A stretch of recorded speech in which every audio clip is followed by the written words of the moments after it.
Good day, welcome to my talk. Unfortunately, we are unable to come together this year. I hope we will get through the hash time soon. My name is Yang Su, and I'm from the School of Computer Science, the University of Adelaide. Today, I will talk about my work with Demis Ranasinghe. Leaving your things unattended is no joke. Memory bus and open debug interface exploits.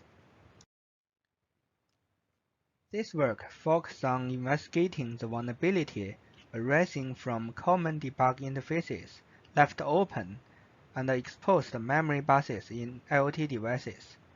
Notably, unlike software that can be patched, we focus on exploiting vulnerabilities related to the hardware design that are difficult to be fixed after the device released to the market. To demonstrate how easy exposed memory bus snooping and open debug interface exploits, we apply techniques that are simple in practice, only require inexpensive gadgets, and do not impose irrecoverable or noticeable damage to the device.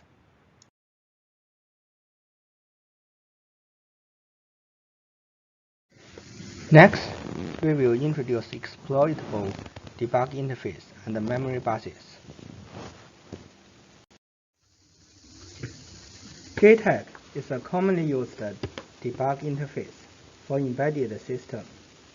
We may find one or two rows of jumper pins with a printed JTAG, JT plus number or J plus number label. Occasionally, we can also find individual pins labeled with TDI, TDO, TMS, or TCK. In some products, JTAG headers are there without any label, or even hidden from our site. Other than the JTAG, manufacturers may implement different debug interfaces, such as ARM serialware debug, Texas Instruments spyware. IoT device manufacturers can also implement a proprietary two-way debug interface. Next, exposed memory buses. Since the on-chip non-volatile memory is limited and expensive, many IoT devices use off-chip flash or EEPROM to store firmware images, settings, and secrets.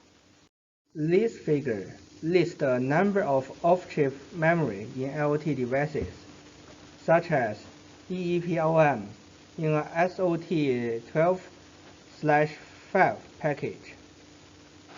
Often appears in tiny devices, such as a smartwatch, due to its small footprint. Flash or EEPROM chip in the SOP8 package, a common off-chip storage in many IoT devices. Such memory communicates with microcontrollers with a serial bus, such as I2C and SPI interface. IoT devices require relatively high storage space and a faster access speed, may employ flash chip with parallel buses, such as those shown in subplot C. Parallel buses employ malwares to transfer data and address signal. We focus on memory chips using serial buses, as parallel buses are generally difficult to access and require professional and costly equipment. In addition, memory chip with parallel buses can use a BGA, ball grid array package, where all signal pins are hidden behind the package. Therefore, it is more difficult to access. After identifying exploitable interfaces for possible access, Let's consider the following scenario for our first case study. Elizabeth is an 87-year-old widow. She lives alone in an apartment equipped with an electronic lock. One day, the electronic lock runs out of battery. Elizabeth asked one of her neighbors to replace the battery for the lock. However, the battery in the lock is an unusual model. The neighbor suggests bring the lock to the hardware store to match the correct battery model. Half an hour later, the neighbor returned with the battery and reinstalled the electronic lock for Elizabeth. Our question is that, could the neighbor extract the key code from the electronic lock within the 30-minute time window to gain unauthorized access to Elizabeth's house?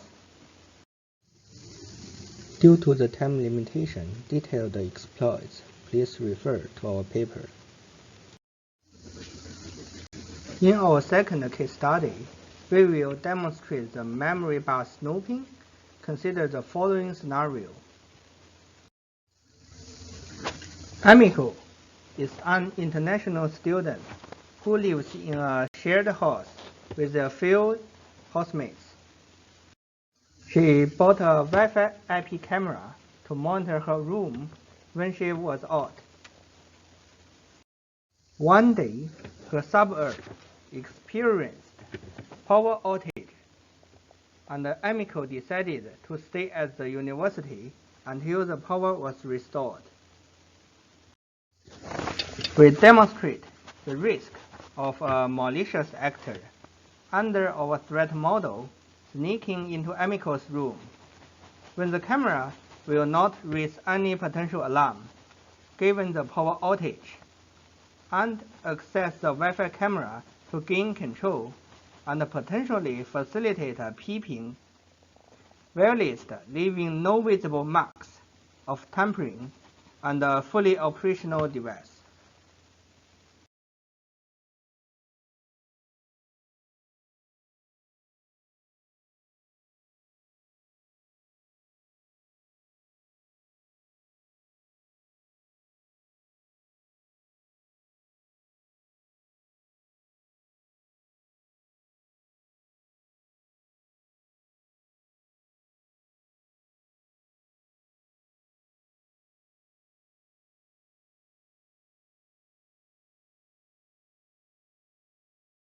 Leaving your things unattended is no joke. Memory bus snooping and OpenDebug interface exploits. Demo of a memory bus snooping exploit.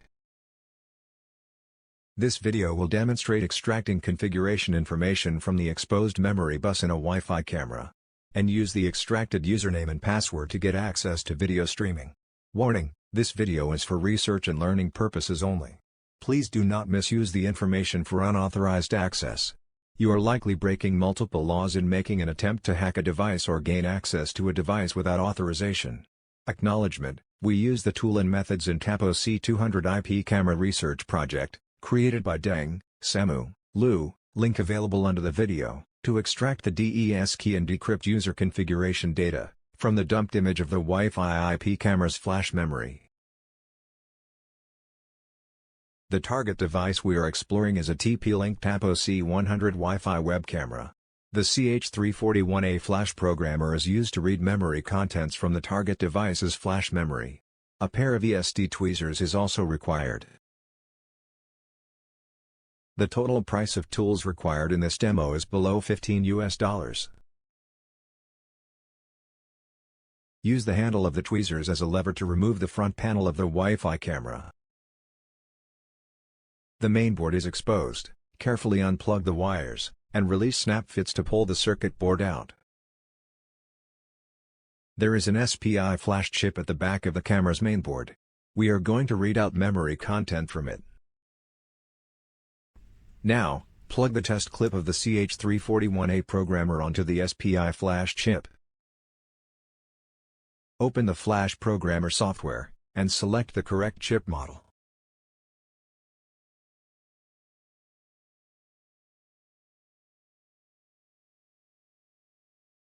Before hitting the read button, use the ESD tweezers to short connect the reset pins of the Wi-Fi camera's microcontroller. Otherwise, the communication between the microcontroller and the memory chip will interfere with our readout. The flash memory readout may take several minutes. Please keep the tweezers contact solid. Once the readout is finished, save the binary file somewhere safe. This binary file will be analyzed shortly, to extract sensitive information to allow us to gain access to the Wi-Fi camera.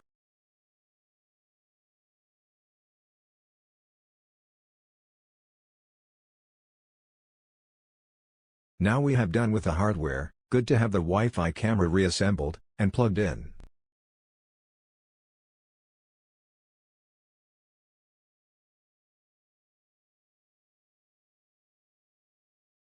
The tool bin walk is used to analyze and extract information from the dumped binary file.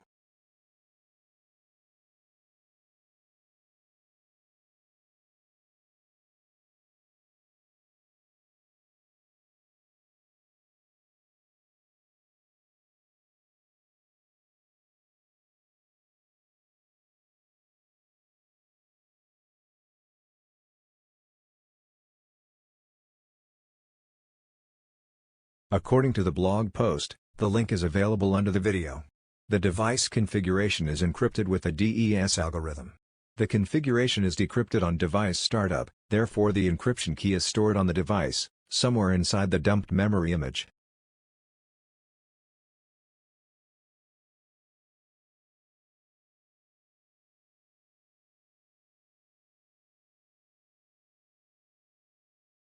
The blog further suggests the DES key is derived from the model number and hardware version. The device used in the blog is TAPO C201.0. The Wi-Fi camera we have got is TAPO C102.0. Therefore we would like to search for C102.0 in the dumped file. There is a string C102.0 located at memory address hex 200C0. This should be the key material we are looking for.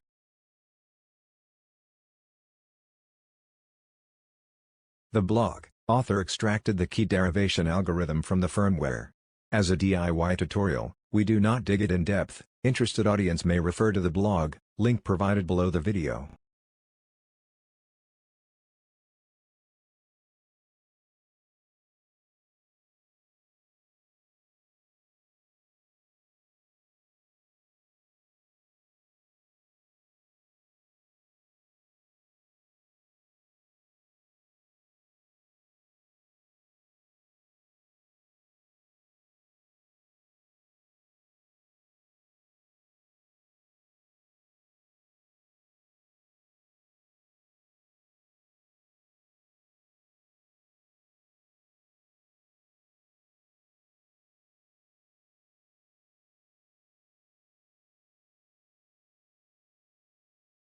Run the data derivation algorithm in an online compiling website. Replace the device model number to match our device.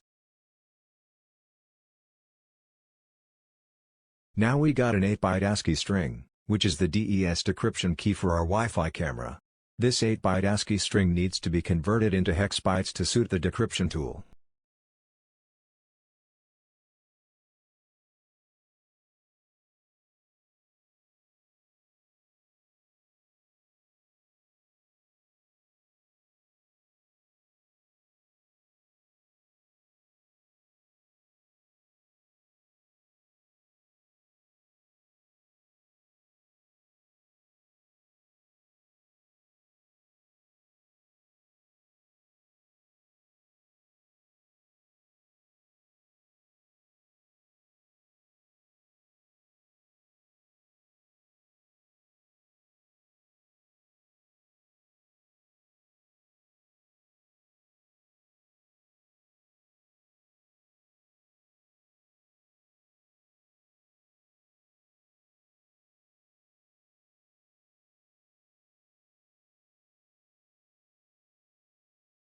Now we use the OpenSSL, together with the key derived before, to decrypt the binary flash image.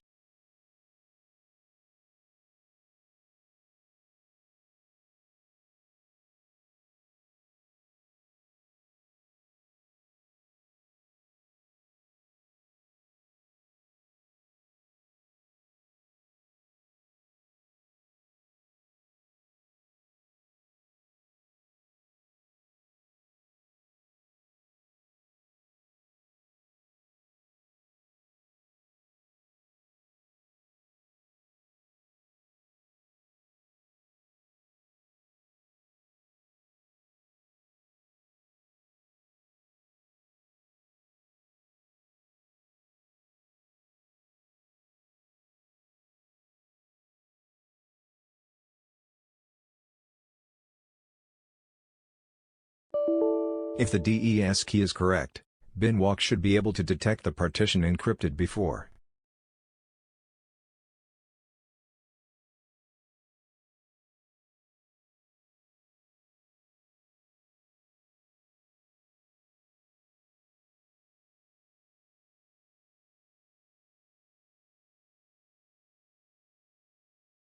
The configuration file is now in plain text. We can try to search for passwords.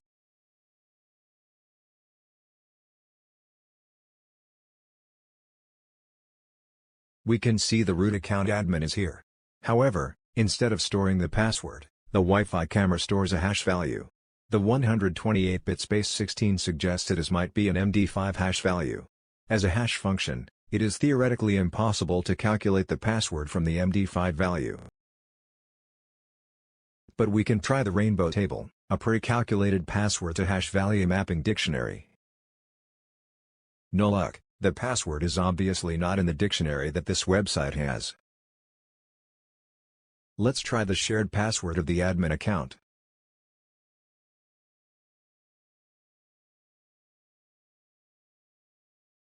We still have no luck with this password.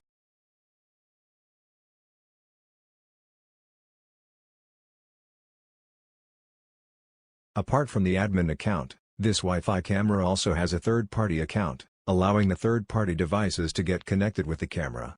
For example, a network video recorder.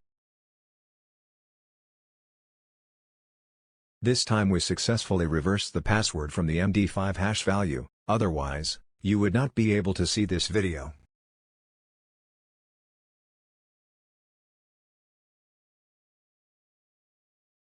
Let's quickly record down this password. We can see this Wi-Fi camera supports real-time video streaming protocol RTSP at port 554. So, let's exploit the extracted password to get access to the video streaming.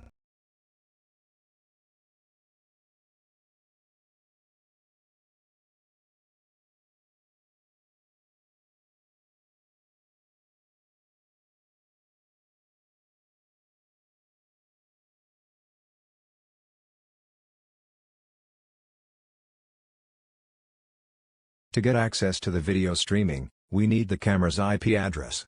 It is static and available in the configuration file.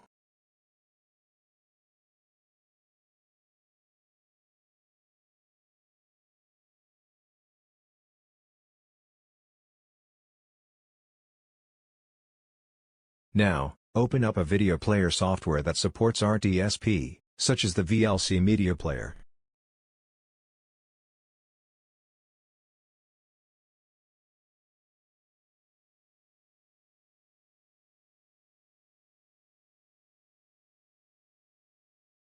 Copy the link we built into the VLC Media Player and input the account name and the password we extracted from device memory.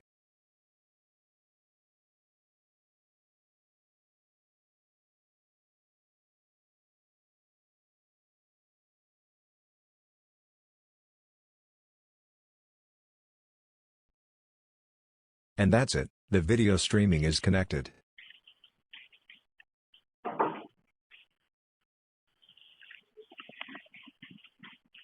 In summary, in this video, we demonstrated extracting sensitive information from IoT devices, by exploiting an exposed memory bus, using tools below $15.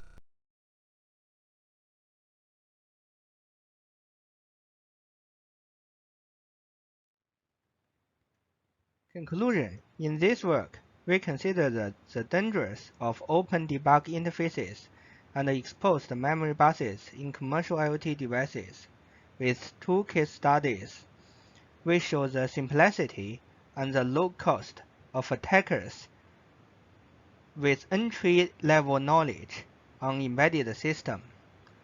Notably, the first attack only required less than 30 minutes, and the second one only required less than 8 minutes of access to the device. Evidently, secure of IoT devices still require further emphasis from device manufacturers. Strategies such as disabling the debug interface supported by SoCs, securing the exposed memory buses by encrypting sensitive memory partitions, and sorting passwords are minimal. It takes no additional cost step to improve current state of practice. However, secure on-device key derivation remains a challenging problem, where memory fingerprint-based method can provide a secure alternative. That's my talk today. Thank you.